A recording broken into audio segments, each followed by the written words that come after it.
Hello, everybody, and welcome to the Hearthstone Wild Open Qualifier. My name is TJ, and I'm joined right from his natural habitat by Frodan. We're about to jump into a world of wild Hearthstone. Dan, are you excited?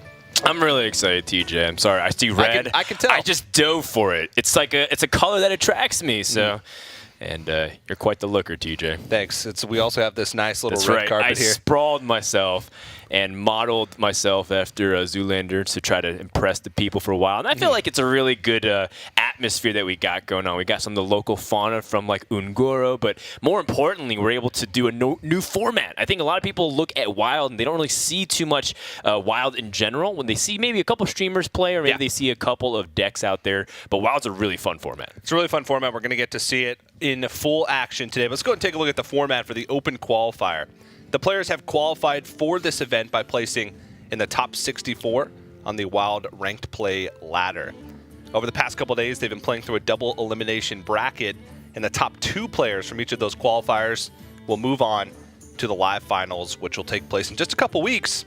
And it's a single elimination bracket with a $25,000 prize pool. So, Dan, it's a good way to sort of get people introduced to Wild and show that we're supporting it. That's right. 2 players from China have already been selected, or not selected, but have qualified already and has consequently been invited to the finals that's happening here in the USA. And we're going to have 2 from Europe. We're going to start off with there, and then we have Americas and Asia Pacific. Now, the really interesting thing is how these players are going to go about Wild differently. I think one of the interesting things is that this is the first ever really big Wild tournament. And then, the fact that Blizzard's kind of supporting it makes it extra prestigious. So you can definitely know that these players are trying their hardest, if not already, because it's this first Wild tournament. Yeah, making to that first Wild Open live tournament will be a big deal for these players. And you can see the order. We're going to broadcast the top 4 of the double elimination bracket from each of those regions today. So we're going to be left with 2. So it should be fun. We're going to get to see play from all different regions. And, of course, Dan, we're going to get to brush off some of those old cards of ours, which is going to be pretty nice. We're going to get to go to some of the old formats, maybe bring out some cards from the Hall of Fame. I'm excited. That's right, TJ. In fact, in honor of being able to bring out some of those old cards, I have a ranked chest somewhere in here. Just have to find it. There we go.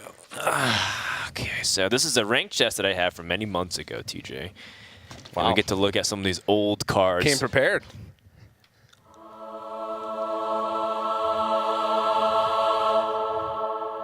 Are there cards in there? TJ, it's a metaphor. Okay, right. Okay, let's try it again. Try it again.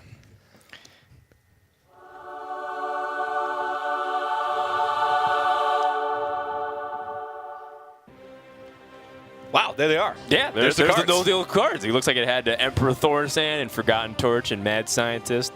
A few of your favorite old classic cards from Naxxramas, from League of Explorers, from Blackrock Mountain. Those are just the adventures, of course. The expansions include the Grand Tournament and Goblins versus Gnomes.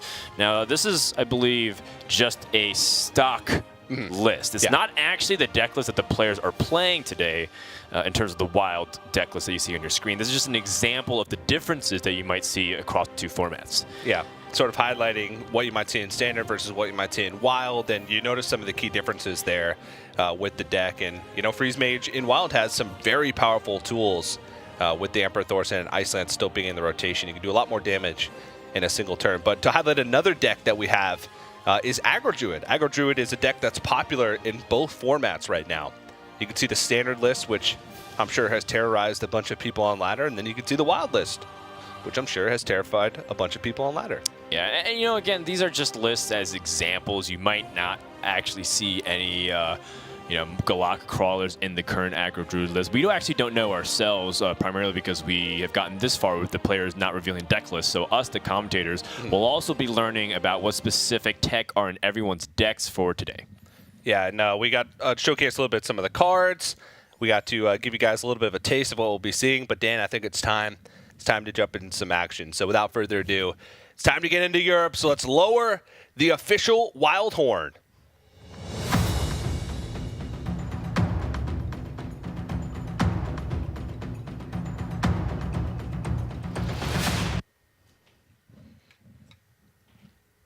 Blow your horn, TJ.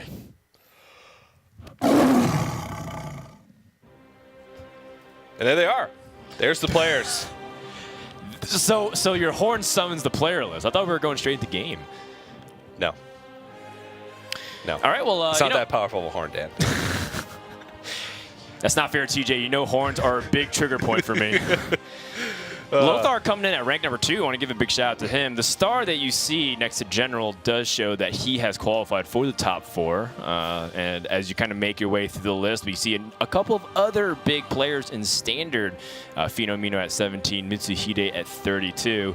Alb987 and Zero have also qualified for the top 4 from this list. Yeah, it's kind of cool to see these players who you may not heard of, but players have been around the Wild scene for a long time, besting out some of those more known players that you might have seen in the standard competitions like Hearthstone, Champion Tour, others. And Burdick, of course, is the final asterisk that is the final player in the top 4. And of course, just the last couple players that round off the players that qualified for the original bracket. But let's go and take a look at the bracket for Europe. Alb987 and GeneraL fighting it out in the upper bracket. The winner of that match advances to the live finals, and then Burdick and Zero are waiting in the lower bracket to fight it out down there. Yeah, that's right. This entire tournament was played as a double elimination bracket per each region.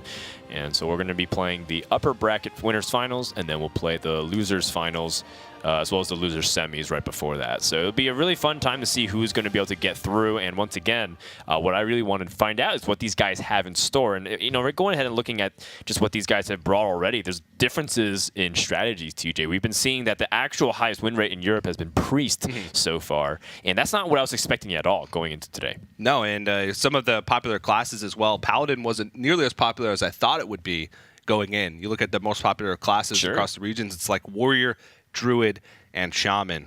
So we'll definitely have to see. But let's go ahead and start setting up the first match here. Alb987 versus GeneraL. And you can see their lineups, and it shows exactly what I was talking about.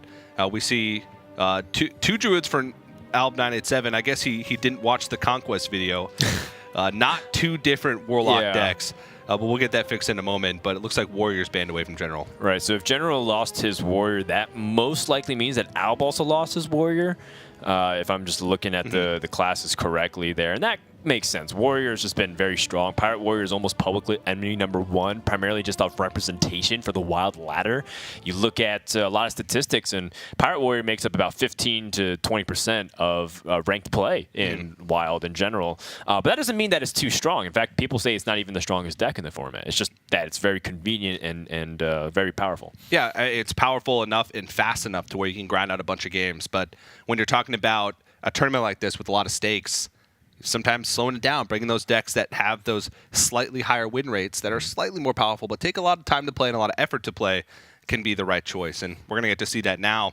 Shamans can go one of a bunch of ways in Wild. There's Aggro Shaman, which is one of the most powerful decks, but there's also the N'Zoth Control Shaman. Mid-range Shaman is still pretty powerful. Jade Shaman still has some games, so there's a ton of Shamans. But it's time for game number 1, so we're going to get to see for ourselves. It's going to be Alb987 on the Shaman and GeneraL on the Mage. All right, so what looks like to be a N'Zoth mage of some kind from GeneraL. Now, it could end up being a Reno mage as well. And either forms of it is just a control style that's very powerful and dominant onto the board.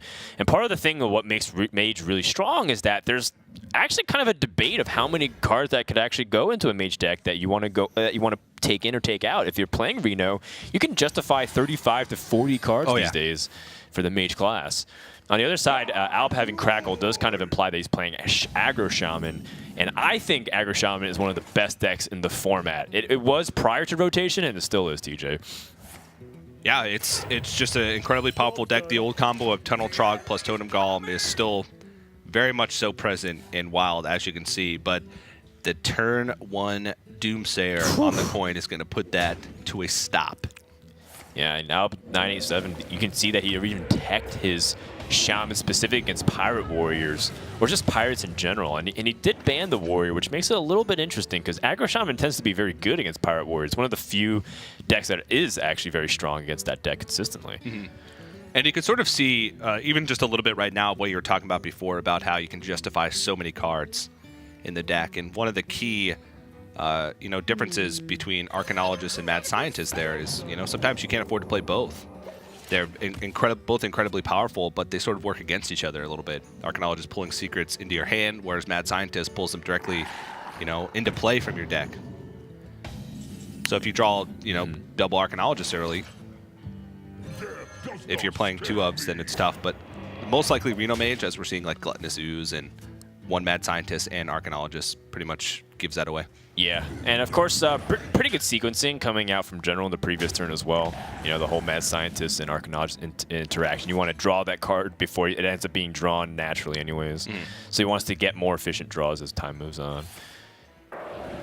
Looks like he's prioritizing trying to remove this Flaming Faceless over 2 turns as opposed to developing the Pilot Shredder. And I think that's partially because he's also afraid of what the Death Lord might pull out. There are some really powerful cards like another Flaming Faceless or Eye of Blackpaw. Yeah, Death Lord's an interesting card because essentially if you trade it off on your turn, you give your opponent the minion, but you also essentially give it charge because they get to attack with it for free. A lot of times you want to make sure that you're forcing your opponent to get the Death Lord out unless you know that you're going to have removal behind it. Yep. Absolutely. Now, GeneraL picks up Fireball, so he has an opportunity to still continue to play the removal game and keep his minions alive, but it's a little mana inefficient, and I wonder if he's thinking about something else. Okay, and he has Duplicate, which kind of does lean towards a N'Zoth variant of the Reno Mage. Now, still have to kind of see what's going to happen, but with more Death Rattles coming into the hand, I have to imagine that's the case. Yeah, Pilot Shredder is usually a really good card, but again, there's so many slots in this mage that if you're not playing the N'Zoth version, a lot of times you want to clean that up with, either more removal or, something that helps you more than just putting a well-statted minion onto the board. With N'Zoth, of course, it's going to come back later on in the game. It will give you that final push that you need that sort of acts as a win condition. And Alb's just sort of, he's already running quite low on resources. Of course, in Wild, you have a little bit more access to additional damage. Crackle is a card that I'm sure a lot of people miss because 6 damage for 2 mana can be pretty good. Yeah, it ends up being really strong. Oh my goodness, another Flaming Face is being pulled out. I thought GeneraL was in a really good spot already, in seeing that he had Doomsayer and both of his secrets. Both of his secret activators. But now it seems like he's definitely in a bit of a pickle here. He has to be relying on his opponent not having very good strong follow-ups. He does have 2 more Death Lords to hide behind, and it is 16 health, but it's only a temporary Band-Aid, and he has to find a way to get past these Flaming Faceless. He does have a Volcanic Potion and a Fireball for removal, but it's not going to be able to be cleared this turn. Yeah, he can Fireball ping on the right Flame Wreath Faceless and trade his Piloted Shredder into the left Flame Wreath Faceless. It still leaves the Bloodcell Corsair at 3 attack with the Flame Totem on board, but this removes the majority of the power from the board, and that's really what it's about. It's just every turn trying to minimize the amount of damage that you take because you're going to have a definite advantage going into the later stages of the game. Your average draw is much better than the average draw of the Aggro Shaman. All right, well, the Taunt Totem ends up getting into the way of this Mad Bomber. How much damage does Alb have at his peak here with the Lava Burst and the Crackle? Crackle can hit for 7 with the Spell Damage Totem, and Lava Burst can hit for 6, so it's 13. And that kind of gets him within critical striking distance. From this point forward, if he can able to get a little bit more damage in, he might be able to kill GeneraL. Yeah. Well, we'll see. One of the tough things about the Galactic Crawler is, of course, that if you have a pirate on the board, you have to eat your own pirate in order to play it. But it looks like Alb just wants to get additional power and health on the board to make his board a little bit more resilient. He understands that he's effectively out of resources to flood onto the board, so he needs to make sure that he's setting himself up for the best possible chance to have lethal damage over the next couple of turns. But with double Death Lords in the way, and not that many great things with both Flame Wreath Faces is already killed, I think he's pretty confident that these Death Lords are going to be able to stop a bunch of damage. Well, he doesn't pick up more burn. I think part of the thing was maybe he can get an opportunity to get past these Death Lords, but looks like he's just going to use Crackle and try to pull out something really strong. Picks up another Flame Tongue Totem. It's a little inconvenient, but better than nothing. And Alb's still going to be looking for ways to get some damage in, either through direct or maybe even pick up Sir Finley so he can find Life Tap or Hunter Hero Power. Manic Soulcaster. An interesting card. It's got a lot of strategic uses, but it can also sometimes be a little bit of a trap if you Manic Soulcaster a minion that really isn't going to have much impact later on in the game. It sort of dilutes your deck a little bit to the point where, you know, you have to ask yourself, well, is it worth putting, say, a Deathlord back in my deck? Is that what I want to draw over, you know, say, Alexstrasza later in the game? Because you're giving yourself an extra moment to draw that. But, I mean, GeneraL just keeps clearing the board turn after turn after turn.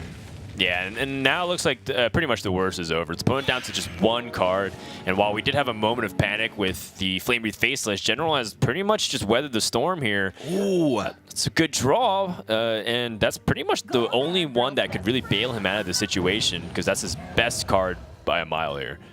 Yeah, that or, as you mentioned earlier, Sir Finley. Sir Finley would is probably good be too. the best draw. If Sir Finley picked up something that, you know, helps him, whether it is that Hunter Hero Power or Life Tap, or I guess that's really it. It just gives Alb a way to spend his mana, because part of the downside of aggressive decks later in stages of the game is that you can't really spend all your mana. You're just playing one or two cards in hero powering. In this case, GeneraL's going to still clean up, stay really calm, really good sequencing, making sure that he can keep his Deathlord alive as long as possible. He picked up the Pyrospike trading into it, and it is the strongest minion he has available to himself as well. I like that he's also not rushing to play things like Ice Block. I think a lot of people feel like, I want to get Ice Block down whenever, but he's realizing that he's not threatened to die in the next few turns here, so he can take his time on when he wants to play it. Yeah, it's a really great point. Alb needs to pick up something big here, and Tunnel Trog is not it. Picks up another Bloodsoul Courser. At least he didn't draw it from his deck, but with two Flame Wreath Faceless and Eye of Blackpaw already played, what else could Alb really have gotten that was huge? Which, by the way, gets eaten by his opponent's Galaka Crawler. Oh, man. Yeah, this is just pretty much just done and dusted. GeneraL is going to play the Kazakus just for extra good measure, but there's pretty much nothing Alb can do. I think even if he got Kazakus, he'd be struggling at this point. All right. And that's going to be a concede. Game one goes to the GeneraL from Russia. Yeah, it just felt like sort of an uphill battle for Alb that entire game, that he could never really get over the hump. And that Reno Mage, the Death Rattle Reno Mage, it does have late game potential when it's off, but man, its anti-aggro tools, second to none. Yeah, and that's kind of the important thing to emphasize with the Reno Mage deck, or just in Reno decks in general. A lot of them are very low curve these days, primarily because of the threat of aggressive decks. There's Pirate Warriors muck on ladder. There's a lot of aggro druids or egg druids, depending on what you want to call them. Now you even see aggro shaman. And because of Reno's deck's flexibility to scale into late game with powerful cards like Brand Bronzebeard, Kazakus, and other ways you can package like Death Rattles, you don't have to have so much greed. A lot of people might be like playing like Sneasel, Shredder, some of these other really greedy stuff. You don't have to have all that. If you just have a Belcher, Shredder, a couple of early Death Rattles, you'll get a ton of value with N'Zoth. Yeah, we can actually go ahead and take a look at probably the scariest moment in that game for GeneraL. And it was the moment that he was faced with the Flame Wreath Faceless, just to set the stage here. Is GeneraL had a pretty big lead on the board, and Alb had to find the best possible way to get himself sort of a comeback in this. And we can roll it now. You see he's going to play Flame Tongue Totem. He's got nice totem placement here because he's going to be able to get the patches from the Bloodsoul Corsair, of course, which always spawns on that far side, and trade over into the Deathlord. And it's going to summon another Flame Wreath Faceless. Yeah, a lot of people might be confused, like, why did Alb not put the Bloodsoul Corsair position for the Flame Tongue, but he knew patches would come out on the right side. Yeah. And if he did, then he wouldn't be able to get that buff, wouldn't get that easy trade. Now, GeneraL, of course, having the ability to just clear everything, realizing that keeping Flame Tongue Totem alive isn't the end of the world, and because he has two Deathlords, he should be able to ride it all the way home. And one of the interesting things, too, is because he's able to adapt to the secret that was pulled off the Mad Scientist, because he had Duplicate being pulled there. Maybe I wonder if GeneraL is doing that deliberately. Like maybe that's another reason why he played Arcanologist first before the Scientist. Yeah, very true, very true. But after those Flaming Faces were out of the way, GeneraL probably could feel like he's home free, because with the Deathlords to back it up, as you mentioned, not really too many big threats left to come. The only thing he'd be worried about would be that Sir Finley, but a great win for him in Game 1. And Alb, if his deck is chock full of aggressive decks and GeneraL's still got some anti-aggro tools left, it's going to be tough for him. I think, especially in Wild right now, I think it'd be a little bit too risky just to go all in on one archetype. I can definitely see a balanced strategy being very good, so nothing can truly be targeted and out of the way. But at the same time, then you can't target something individually. I do think that in Wild, because right now, even though Wild's been existed for a while, it still hasn't been nearly as refined as Standard, primarily because there isn't as big of a player base, TJ. Sure. So I think that because the field is not nearly as easily calculated and predictable, it's better to just bring a diversified field of lineups. That's a good point there, because a lot of times, if you look at like HCT, for instance, people know what other people are going to bring, or they think they know what other people are going to bring, so they can target one specific deck. But let's go ahead and move into game number 2. Alb is going to be on the Shaman once again, and GeneraL is going to be on the Warlock. And this appears to me like it's going to be a Reno Warlock. Well, there it is, Reno Warlock. Yeah, you think so? I mean, so there's not really many variants of like a control Warlock outside of Reno, especially in Wild. You know, of course, you can't play it in Standard at the moment, so Blood Bloom is all you got. But yeah, that's really the only thing that it could be. True that, especially because Reno is in the hand. Alb has the J-Claws to start things off, and that's because he really wants to try and build a board proactively against his opponent. GeneraL has this Dirty Rat, which is a recipe for disaster if it pulls out the Flamey's Faceless. So GeneraL's going to take this opportunity to recognize that my opponent is overloaded for one, so the best minion he can develop is either a Tunnel Trog or a Sir Finley. We'll see what hero powers are available. Looks like he's just going to pick up Shapeshift from the Druid class, and that's probably just because it's the most raw damage. Everything else is pretty weak. The Warrior hero power is pretty bad for killing your opponent, and Paladin's a little bit delayed. Yeah, Shapeshift is decent with Doomhammer. It's about the best you can get out of those choices, but we'll see if he's even playing it. But Alb has Patches in hand. I want to talk about a little bit of a tech inclusion for GeneraL here with the Kazan Mystic. At Wild, there's actually quite a few decks that do run secrets. We saw the Reno Mage earlier. Secret Mage is still popular. Tempo Mage decks run secrets. And Secret Paladin is still a menace in Wild. So even though Kazan Mystic doesn't fully counter like a giant secret package, like, you know, say Eater of Secrets, it has a bigger swing potential because you're taking the secret for yourself. So That's right. That's right. Kazan Mystic is really, really powerful if it lands onto opponent's secret there. One thing that you're looking at right now is GeneraL is taking his time. Because he has Reno Jackson, he's feeling very confident that he can survive till turn 6. But he did not get an Area of Effect card with his Kazakus Potion.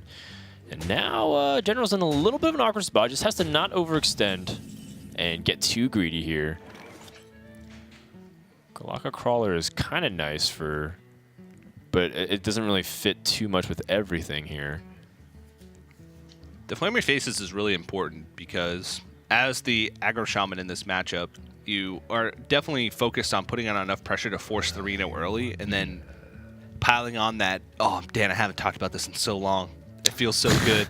Don't say post-Reno damage. Oh, love it. Yeah, what TJ is referring to, for people who do not know what TJ is talking about, is just being sure that your opponent plays Reno and it just basically doesn't mean anything. It means that they just basically played equivalent of Frost Nova, which is stalling your board for one turn and you're back in that position where you're at like 8 health or less and then you just die. Yeah. And Alb doesn't have, he has actually a decent amount of burst in the hand. He's got 10 guaranteed on turn 6.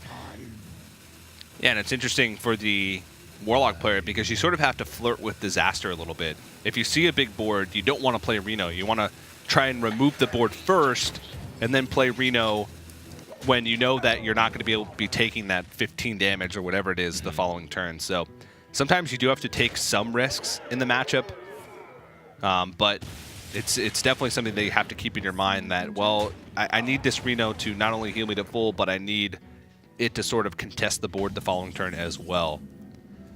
Right, and you know, I wonder if GeneraL feels like now's time to Reno, although he doesn't really have that many better options at this point because he still can't kill the Flaming Faceless, which is going to be able to attack again, unless GeneraL has a removal option with the Kazakus Potion. I believe he did have a Polymorph, yeah, so that he is able to take that risk. But it's a pretty big one. It basically has a chance of doing nothing because your opponent already has a 1/1 on the other side. Yeah, it is an armor gain potion as well. So it's not that big of a risk as it would be, say, if it was, resummon a minion or, deal AoE damage. Because it will get him to, 23 health after everything's said and done, even if it polymorphs the 1/1. We'll see. He's going to go for it. Wow. If this lands, TJ, this could just win GeneraL the game. But he recognizes that if it misses, he could be flirting with disaster. Takes a step back. He's like, think, GeneraL, think. Channel the arts of Sun Tzu. Going to be a tough proposition. Oh, no! He misses. And Alb is still in the game because of it. Has his greed gone too far? Alb picks up a Galaka Crawler, and that's not going to be helpful in this situation.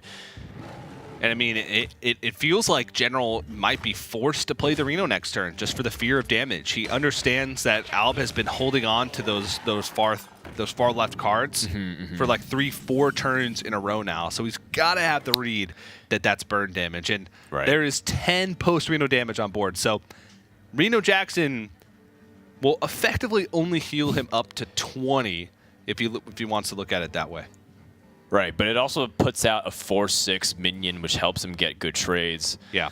He does have Drax, which is also another form of heal, and he does have this N'Zoth, which if he's played any Death Rattle minions to help him get to the point, we know that he hasn't, but Mistress of Mixture, Sludge Belcher also act as ways to get health onto the board. This is one of those turns where you might have to take one of those risks and go for a play that's not Reno to try and clean up the board a little bit better and force your opponent to, continue to expend more resources before you play that Reno. I don't know. I think playing Reno here gets your best chance of removing the Flaming Faces on the board. If anything you do, that thing still sticks around and you can just die. And like you said, TJ, based off the way Alb's been playing, he's been hero powering a lot, now playing a lot of minions. His best play on turn 6 was a Galaka Crawler. This was a play I was going to say. Dirty Rat, hope it pulls nothing. And then what? Kazan Mystic? I think he was, if it was going to pull something small, he was going to Hellfire it away. And if it pulled nothing, then he was going to Kazan Mystic. Is he dead? Oh, I think he doesn't have enough mana to actually do this because he can't hero power and double bolt with Jade Lightning. I think he's one off. If I count correctly. He's got 6 damage through the lightning bolts going into the 2/6, and then if all things go face with Jade Lightning, that's 14. And if he had enough mana to hero power, that would be it. And this is one of those awkward points for Alb where he's thinking, well, do I expend burn? Which means I have less burn should Reno come out. Do I have the read that my opponent doesn't have Reno Jackson, and I can try and go all in here and set it for a 2-turn lethal? Yeah, I actually don't mind that, primarily because Jade Lightnings are pretty expensive. Yeah. So I think being able to spend 1 here is fine. The question becomes if he wants to overload with the Feral Spirits. He'd still be at 6 mana, but that means he can't play it, the Crackle, for example, if he picks it up. Or he could, but he has to ditch one of the Lightning Bolts. The question is if he wants to Lightning Bolt here or if he wants to just play Feral Spirits. And he recognizes that the 3 damage AoE would end up killing the Kazan Mystic as well. And GeneraL is dealing with quite the big board of post-Reno damage, TJ. Oh, yeah. If he Renos here, he's staring at 8 + 8, 16 points of damage. There is... Right. You can remove 4 of it with Kazan Mystic and a Dark Bomb. But I'm pretty sure this is the end of the line of Reno hiding behind that leaf. He needs to come out from the bushes, reveal himself... And I'm pretty sure Alb kind of knows, too, based off the way he's been playing. He's been trying to hedge his bets against a potential Reno Jackson.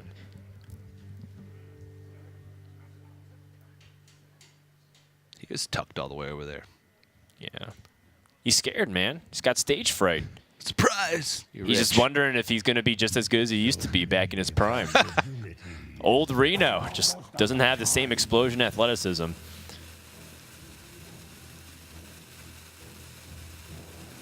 Looks like he's going to probably just go with the Reno Jackson. I think you probably want to just think about every other possibility, but there's not really much going on here. Yeah. And when you said that there's 12 damage post-Reno, I mean, Alb's also got additional 10 in the hand. It's not too far from piecing together a potential game-ending push. Portal's nice. It actually ends up killing the 4/1 which he wanted to find a way to be able to keep his board, develop, and be able to continue to push damage here. Yeah. And I wouldn't be surprised to see Alb kind of even think about throwing in the Jade Lightning, because he could also play Burn off the top, because right now he can't fit everything else. And he's going to go with sort of cleaning up the board a little bit. He knows that GeneraL has to clear and heal at this stage in the game. And you know it's going to be really tough for him to do both. Man, how long has this Flame's Faces stayed alive, TJ? A very long. It came down on turn 4, so it's been alive for 4 turns now. It's going to be alive for an extra turn now. Dealt 28 damage and counting. Oh. I need a sign that says X turns since Flamey Faces attacked. He's got 13, 14, picks up Totem Golem. He needed direct damage. Oh, wow. I don't know, this... Oh my goodness, because of Jiraxis, right? He's going to be able to heal back up to 15. And he's got Defender of Argus as well to back it up. But, of course, in Wild, to have access to a little bit more potent burn spells like Crackle. Wow, I wonder how important that Farseer's picked up. Maybe GeneraL feels like he can get away with not playing Jiraxis' turn because he still can't remove the board fully. His trades just aren't that great right now. But you can take a pretty nice proactive trade.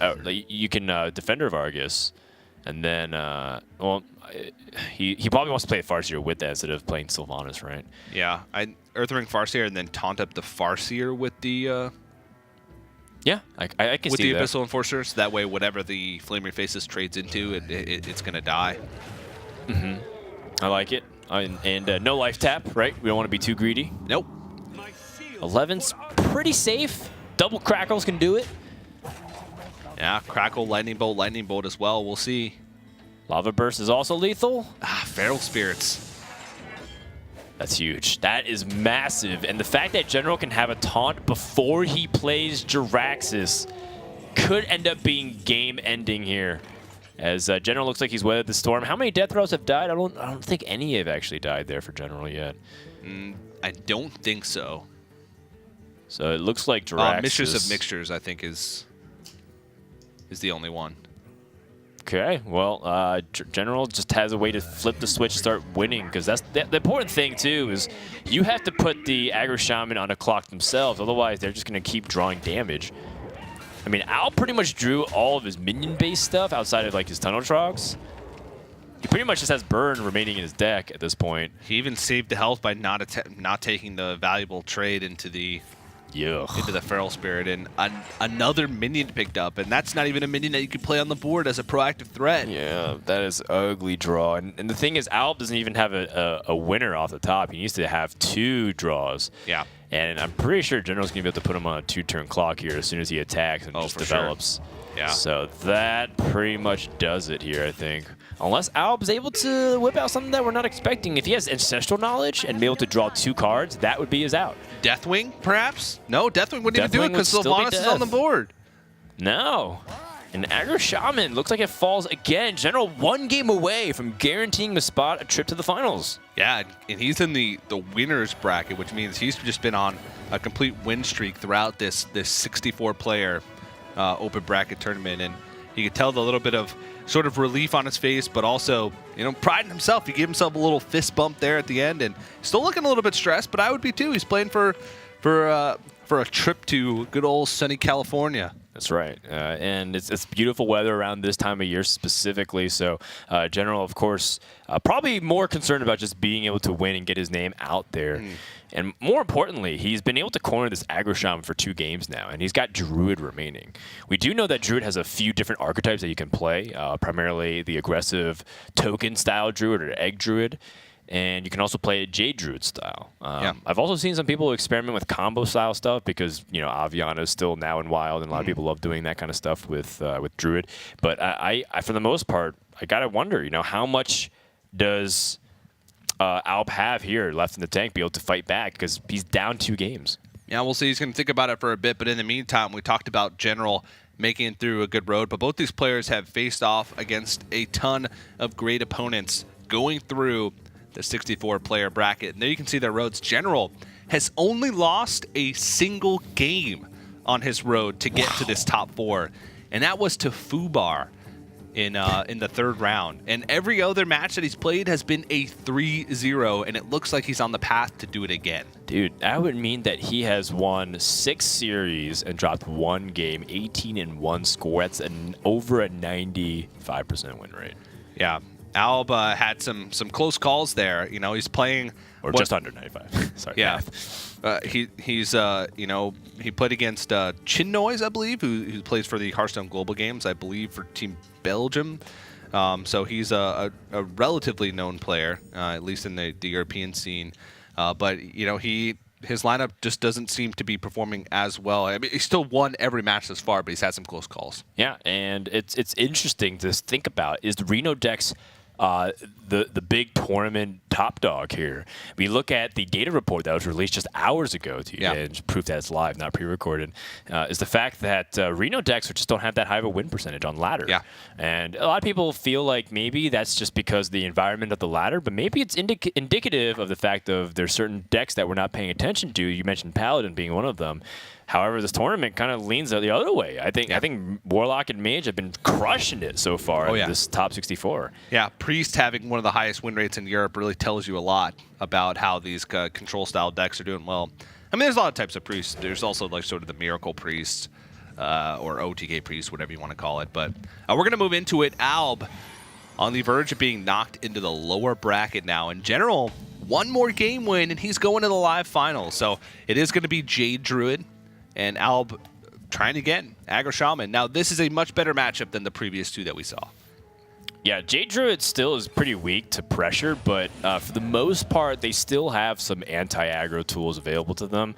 We don't... I mean, the big difference that Jade Druid has between Wild and Standard is pretty much just cards like Living Roots and Raven Idols, if you even have them. Yeah. You might see maybe only 1 Auctioneer versus 2. You might not even see that many late-game taunts because they still have Ancient Rewards and maybe like 1 Primordial Drake. Yeah, Azure Drake and Sludge Belcher also consideration just for the power levels of the card in general. True that. But, you know, sometimes players don't even run those. So it is a very tight package that you have to run there. But getting into it a little bit, Alb did not get off to a great start. And GeneraL's off to a fantastic start. He was able to get ramp. He's able to get the Jade Behemoth out early. So he's already got his mana ramp. He's already got his Jade ramp. And he's starting to get rid of some of this pressure. Family Face is really useful as well to help put some pressure onto the board. But it looks like GeneraL still should be able to stabilize here.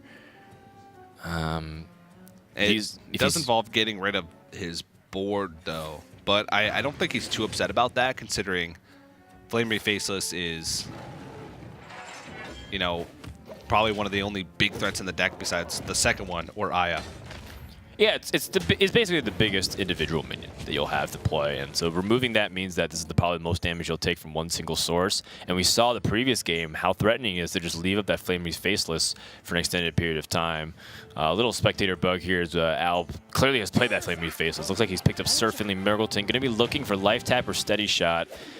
Picks up Steady Shot, which is nice, and GeneraL already did use one of the Pharaoh Rages. Yeah. So I think that alone keeps Alb in the game right now. Oh yeah, and I don't know if Earthen Scales is... I know Earthen Scales is sometimes a popular choice in the deck, but it's not in all the wild Jade Druid decks, because you do have, you know, other powerful tools that you have to consider when talking about, you know, just the sort of that mid-game package. But we'll definitely have to see as this game goes on. Another Innervate picked up, so there's going to be power turns potentially able to come out for GeneraL in the next few turns. He does have Gadzan Auctioneer, but he's just going to use it now. He feels like he wants to get on the board. It looks like Innervate coin Jade Spirits on the menu.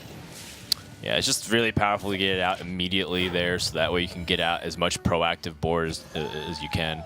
If your opponent does even have things like Flame Tongue Totem to proactively trade, you're just going to dominate onto the board. Look at that damage from hand. Yeah, he's going face. There's only one plan here. He's going to weave in hero powers, be as efficient as possible with his damage. Hope that GeneraL doesn't have armor gain. Yeah, but and he'll get there. On the flip side, I mean, he will. Is he going to get there next turn? He does have mana for Crackle, Crackle, and Lava Burst, which is at least 11. Ooh, you know, he plays Gadget and Auctioneer onto the board to try to be greedy because he saw his opponent went face with the burn. But, I mean... Let's test it out with the first Crackle. 4? Is that enough? Well, he needs 6 from this. Whoa! 1 damage off. Yeah, I think this is a hero power slated for this one, and then next turn you have 7 damage with Lava Burst plus hero power. Man. And GeneraL played this Auctioneer, I think, because he wants to hit Earthen Scales. potential card like Earthen Scales. He can draw a little bit more first with Wrath to see if he can pick up another form of life gain, and I have to imagine he does. Another Earthen Scales. That guarantees him at least 6 life. And he draws 2 cards from the Wrath.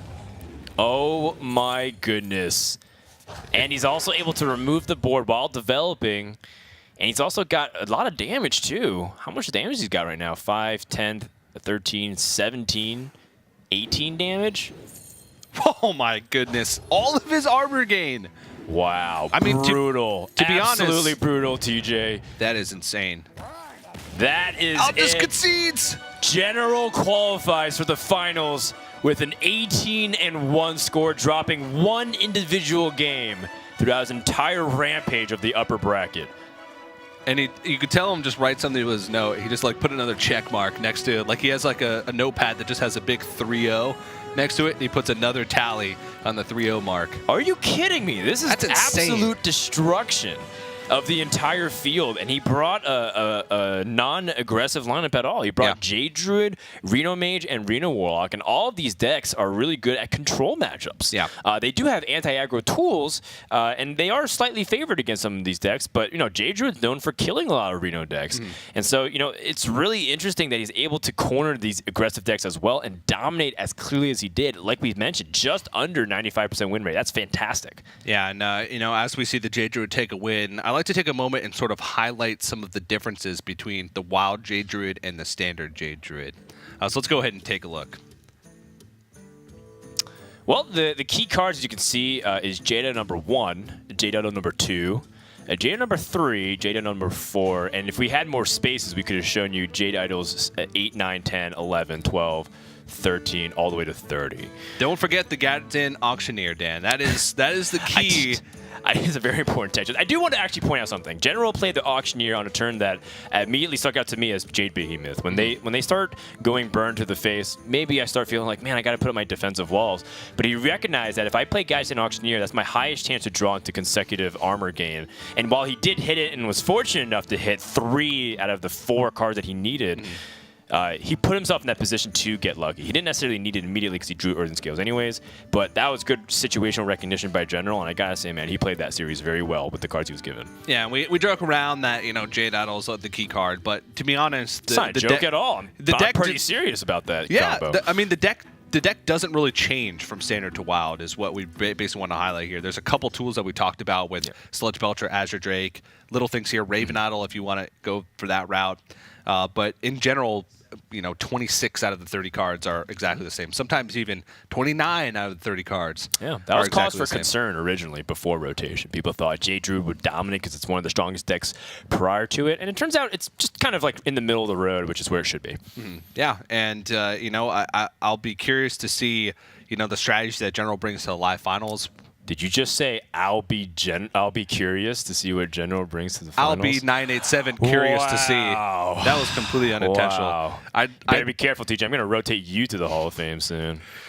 Just kidding. Come back. We need you to toss the break. But no, I think that GeneraL, he had a good read, but once things settled down a little bit, I'll be curious to see if once people have a good read and they've seen sort of the sample size of Wild, if he's going to continue to have that same success. Yeah, well, I mean, Wild will continue to develop. I mean, a lot of the top Wild players, even now, are a little bit optimistic about the future of Wild because even if the current decks dominate, they feel like a lot of innovation can still be made. Sure. Yeah, let's go ahead and take a look at the bracket now with GeneraL securing his victory and, of course, his spot at the live finals. So we'll be seeing him in a few weeks here in California to compete against the Chinese players, the Asia Pacific players, and the Americas players that qualify. But Alb's still in it. He'll have to fight his way through the lower bracket. He'll play a match later on against either Bertik or Zero to see who's going to go to the live final. So he's got another chance, Dan. Yeah, that's right. And the matchup actually looks really interesting, too, because Bertik has Priest and Paladin in his lineup, and Zero has kind of that same lines we just saw with Druid, Shaman, Warlock, Mage. So I want to see a different strategy come to the table and who's going to be able to advance further, and ultimately who's going to be crushed at 4th and 3rd place, DJ. Yeah. It's gonna be a cool day, but GeneraL joins, of course, the 2 players which were decided earlier this week from China who will be going to the live finals, Shinhai Yuyi and SH Royal Baize. And of course, still to come, we have the Americas and Asia Pacific after we send our last European player. But one series is in the books. It was an exciting series where GeneraL took it, but don't worry, guys, we have plenty more wild action to come, so don't go anywhere.